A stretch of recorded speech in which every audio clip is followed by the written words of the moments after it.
تو اللہ تعالیٰ اس کا ثواب دے گا. لیکن ہم ساری جتنی چیزیں ہیں، بیوی شوہر ہے، بیوی کا خرچہ اٹھانا مرد پر ضروری. ہم دے رہے ہیں اس لیے ثواب ملے گا، نہیں، ثواب نہیں دے رہا ہے، آپ کے اوپر واجب ہے. بچے کی اچھی تربیت کریں گے ثواب ملے گا، نہیں، آپ کا فیوچر ہے، آپ کی ذمہ داری ہے.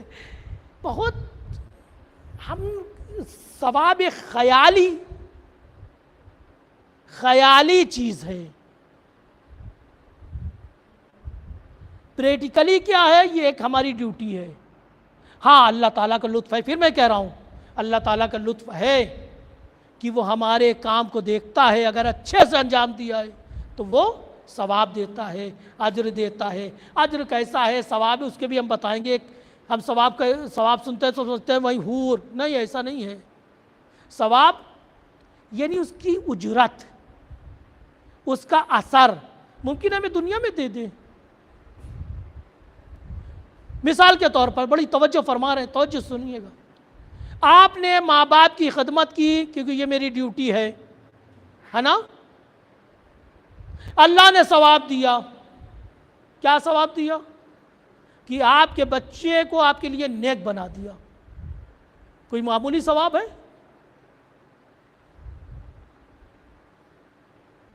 یعنی ثواب یعنی فائدے، خوبیاں، خیر. مثلا آپ ماں باپ کے بہت فرما بردار تھے، بہت نیک تھے، اللہ تعالیٰ نے آپ کی شریک حیات بہت نیک عورت منتخب کر دی. یہ ثواب نہیں ہے؟ بولے پوری زندگی آپ عذاب میں رہتے ہے نا. یہ سب ثواب ہے، یہ سب اس کا لطف ہے، یہ سب احسان ہے. یہ کہیں نہ کہیں نیکیوں کا بدل ہے جس کو ہم احسان بھی سوچتے ہی نہیں ہے کہ یہ تو نیکی ہم نے کی نہیں تھی، کہاں سے آ گئی. وہ ہماری نیکیوں کا کہیں نہ کہیں بات آئی ہے. تو ایک بات اور عرض کرتا چلوں، ماں باپ یعنی مرد یا انسان جو نیکی کرتا ہے، نیکی ایک درخت کی طرح ہے کہ جس کا سایہ بھی بچے کو نصیب ہوتا ہے، جس کا پھل بھی بچے کو ملتا ہے. اور اسی طرح برائی بھی ایک درخت ہے، خاردار درخت ہے، جس میں سایہ نہیں ہے، پھل نہیں ہے، مصیبت بھی بچے جھیلیں گے. صلوات بھیجیں محمد و آل محمد.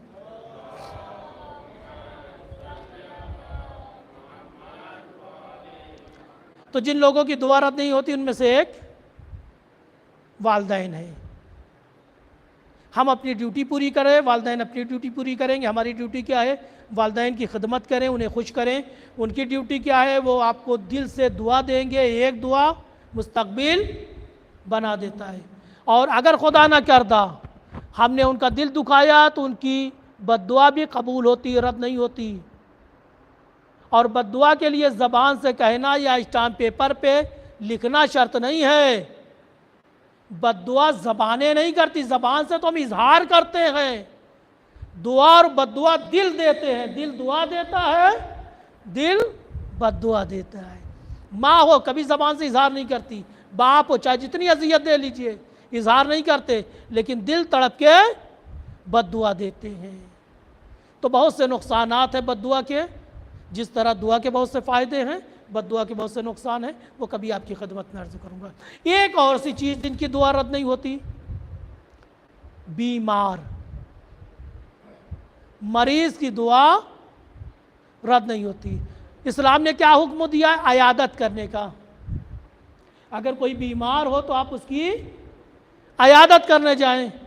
تو ابھی تک ہم یہ سمجھتے تھے عیادت کرنے جائیں گے ہمارا آدھا گھنٹہ چلا جائے گا. مارکیٹ میں رہتے تو اتنا کما لیتے، آفس میں ہوتے اتنا کما لیتے.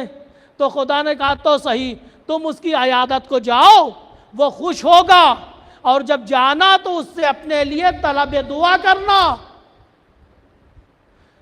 تمہارے لیے جب مریض کے پاس جانا، اذا دخلت علی مریض، جب بیمار کے پاس عیادت کرنے جانا تو کیا کرنا؟ مرغوب ان یدعو لک، اس سے طلب کرنا کہ آپ ہمارے حق میں دعا کیجئے. دعاؤہ دعاء الانبیاء، کیونکہ بیمار کا بیمار کی حالت میں دعا کرنا نبی کی دعا کی طرح ہے. جس طرح نبی کی دعا رد نہیں ہوتی، بیمار کی دعا رد نہیں ہوتی. تو ایک عیادت کا کام بھی حکم دیا گیا ہے، اور ایک فائدہ کیا ہے؟ اپنے لیے دعا. جب بھی بیمار کے پاس جائیں تو کیا کریں؟ اس کے حق میں دعا کریں. وہ بیمار ہے اور اس سے کہیں ہمارے لیے دعا کیا کریں، دعا کیجئے. کوئی خاص مشکل ہو تو خاص مشکل بیان کرے بیمار سے، اور وہ دعا کرے گا تو اللہ تعالیٰ اس کی دعا، بیمار کی دعا، کیوں؟ مشقت جھیلتا ہے، پریشانی جھیلتا ہے، اذیت میں ہوتا ہے، لیکن اگر پریشان آدمی کسی کے حق میں دعا کر دے تو اس کی دعا رد نہیں ہوتی. ایک بات اور یہاں بھی کہہ دوں کہ مریض سے بھی اگر دعا لینی تو اسے خوش کرنا ہے.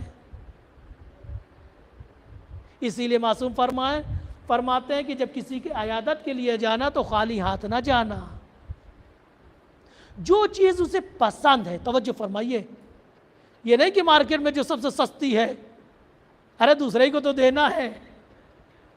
نہیں، اسے کیا پسند ہے؟ آپ کا دوست ہے، آپ کا بھائی ہے، آپ کا عزیز ہے، کوئی تو ہے نا آپ کا. اسے کیا پسند ہے؟ جو اسے پسند ہے اور ڈاکٹر نے منع نہیں کیا ہے، تو یہ بھی نہیں کہ ڈاکٹر نے منع کیا زبردستی آپ کھلا دیں کہ مولانا صاحب نے، جناب نے کہا تھا مجلس میں. نہیں، اس بات کا خیال رکھیے گا صاحب. پسند ہو، ڈاکٹر نے منع نہ کیا ہو، آپ اسے لے کے جائیے، خوش ہوگا. اور ظاہر سی بات ہے جب لوگ خوش ہوتے ہیں تو کیا کرتے ہیں؟ دعا دیتے ہیں. تو عیادت کرنے ضرور جائیے، چاہے تھوڑی دیر کے لیے، بہت زیادہ نہ بیٹھیے مریض کے پاس.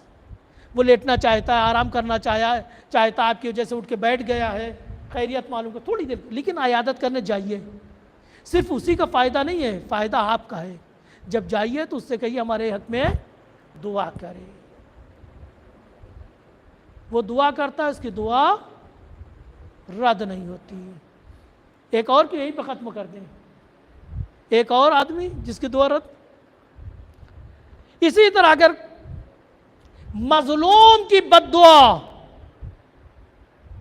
ظالم کے حق میں کبھی رد نہیں ہوتی. اگر کوئی مظلوم کسی ظالم کے لیے بد دعا کر دے تو مظلوم کی بد دعا رد نہیں ہوتی. یہ تو ایک پہلو. دوسرا پہلو بھی سن لیجئے صاحب. اور اسی طرح اگر کوئی مظلوم کی مدد کرے جہاں کوئی مدد کرنے والا نہ ہو، توجہ فرما رہے ہیں، اگر مظلوم ظالم کے حق میں بد دعا کر دے تو یہ دعا رد نہیں ہوتی. اور اسی طرح وہ مظلوم جس کا کوئی ناصر نہ ہو، جس کا کوئی مددگار نہ ہو، کوئی مدد کر دے اور یہ مظلوم اس کے حق میں دعا کر دے تو یہ رد نہیں ہوتی دعا. تو یعنی مظلوم کی نہ بد دعا رد ہوتی ہے نہ دعا رد ہوتی ہے. لہذا کوشش کریں کبھی ظالم نہ بنیں. اگر کوئی مظلوم ہو تو اس کی مدد کرنے کی کوشش کریں. ممکن ہے آپ فزیکلی مدد نہ کر پائیں، لیکن کم سے کم دعا تو کر سکتے ہیں نا.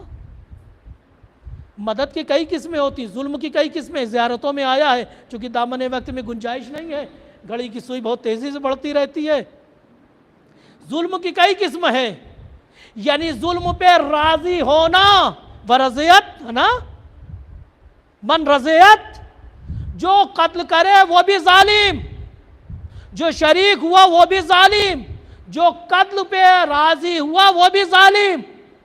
تو اسی طرح جو مظلوم کی حمایت کر رہا ہے وہ بھی ناصر، جو نصرت کے لیے حمایت کی مدد کر رہا ہے وہ بھی ناصر میں ہے. یعنی کربلا میں آپ نہیں تھے، نصرت نہیں کر سکتے تھے، لیکن آج اگر وعدہ کرتے ہیں کہ اے مولا اگر ہم ہوتے تو ہم آپ کی نصرت کرتے، تو گویا آپ ناصر میں ہیں. تو بس یہیں پہ بات تمام کر دوں. کہ مظلوم کی بد دعا رد نہیں ہوتی، مظلوم کی دعا نصرت کرنے والوں کے حق میں رد نہیں ہوتی۔ امام حسین سب سے بڑے مظلوم ہیں نا۔ اگر ہم اپنے آپ سے امام حسین کے مشن کی مدد کرتے ہیں،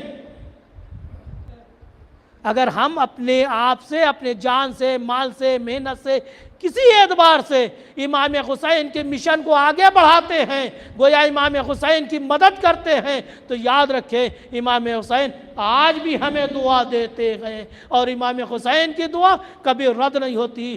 دوستو یاد رکھنا، نصرت کا جذبہ ہے نا، اے کاش ہم کربلا میں ہوتے، اے کاش کربلا میں ہوتے۔ نہیں، امام حسین نے پکارا بھی ہے۔ یوں ہی ہم نہیں کہتے ہم کاش کربلا میں ہوتے، جب کوئی نہیں بچا، جب جناب حبیب شہید ہو گئے، زہیر شہید ہو گئے، مسلم شہید ہو گئے، انصار تمام شہید ہو گئے، اولاد تمام درجہ شہادت پر فائز ہو گئی، کوئی نہیں بچا، تب بھی امام حسین یہ آواز دے رہے تھے نا، حل من ناصر ینصرنا۔ مولا آپ کیوں آواز دے رہے ہیں؟ ادھر سے تو کوئی نہیں آئے گا، ادھر بھی کوئی باقی نہیں ہے۔ امام شاید یہی بتلانا چاہ رہے تھے، دیکھو میں درجہ شہادت پر فائز ہونے جا رہا ہوں، لیکن حسینیت کا مشن باقی ہے، حسینیت کو ناصر کی ضرورت ہے۔ میری آواز قیامت تک کے آنے والے شیعوں کے کانوں سے ٹکرائے گی، حل من ناصر ینصرنا۔ تم میں سے کون ہے جو حسین کے مشن کی مدد کرے، حسین کے مشن کو آگے بڑھائے؟ گویا اس عالم غربت میں بھی امام حسین کی نظریں ہمارے اوپر تھی، آنے والے شیعوں کو دیکھ رہی تھی اور انہیں آواز دے رہی تھی، اے شیعوں حل من ناصر ینصرنا۔ تم میں سے کون ہے جو حسین مظلوم کی، اس کے مشن کی مدد کرے؟ ہم زیارت پڑھ کے جواب دیتے ہیں، یا مولا یا سیدنا یا سردارنا انا وانا ناصروں کا۔ اے مولا ہم حاضر ہیں، ہم تیار ہیں، کاش کربلا میں ہوتے تو ہم اپنی جان سے انا للہ و انا الیہ راجعون رضن بقضائہ تسلیما لامرہ۔ اے میرے اللہ، تجھ کو محمد و آل محمد کا واسطہ، اس مصائب امام حسین، مظلومیت امام حسین کا واسطہ، پوری دنیا میں جہاں جہاں بھی مومنین مومنات، مسلمین مسلمات، شیعیان محمد و آل محمد ہیں، سب کی جان و مال، عزت، آبرو، ایمان و ناموس کی حفاظت فرما دے۔ اللہ تعالی ہمارے تمام گناہان کبیرہ، گناہان صغیرہ کو بخش دے، خاص طور سے حاضرین کے، ان کے والدین کے، ان کے عزیز و اقارب کے، ان کے مرحومین کے تمام گناہان کبیرہ، گناہان صغیرہ کو بخش دے۔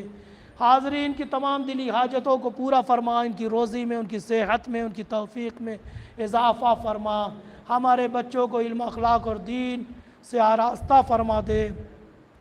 اے میرے اللہ، تمام مرضى المسلمین، مرضى المؤمنین، خاص طور سے حاضرین کے جاننے والوں میں، ان کے وابستگان میں، اور جن لوگوں نے التماس سے دعا کہا ہے، بیمار ہیں، اللہ تعالیٰ ان سب کو شفائے کامل و عاجل عطا فرما۔ اے میرے اللہ، ہمارے گناہوں کو بخش دے، ہماری ذریت، ہمارے بچوں کی، ہماری ذریت کی اصلاح فرما۔ اے اللہ، ہمارے مرحومین کی مغفرت فرما، ان کے درجات کو بلند فرما، ان کی روح کو شاد فرما دے۔ اے میرے اللہ، جو لوگ بھی جس طرح سے بھی اس مجلس میں، یہاں یا کہیں بھی، اس مرکز میں یا کہیں بھی، جس طرح سے بھی جسمی، مالی، فکری، علمی تعاون کر رہے ہیں، اللہ تعالیٰ ان کی مدد کو، ان کی نصرت کو اپنی بارگاہ میں بھی صورت حسن قبول فرما، اور ہمیں قوت دے، طاقت دے، ہم تیرے دین کی خدمت، محمد آل محمد کے مکتب کی خدمت اخلاص کے ساتھ، خلوص کے ساتھ، پاک نیتی کے ساتھ انجام دیں، اور اپنی آخری حجت امام زمانہ کا ظہور فرما۔ ربنا تقبل منا انک انت السمیع العلیم۔ زیارت امام